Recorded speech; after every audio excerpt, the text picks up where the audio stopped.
Nel finale un rigore trasformato da Molin riaccende le speranze degli ospiti. Resta comunque soltanto un fuoco di paglia. Eccolo Andrea Molin con la maglia blugranata della Luparense col numero 8 in una delle sue prodezze, mentre su rigore trafiggeva il Treviso di Pillon dal dischetto. Correva l'anno 1994, come riportato dagli archivi di Antenna 3.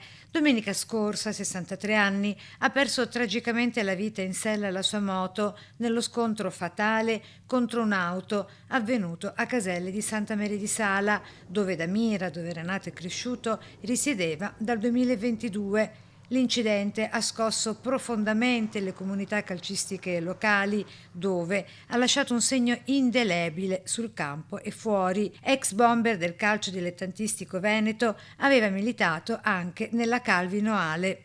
Con noi si è comportato alla grande, faceva la differenza ed era un goleador.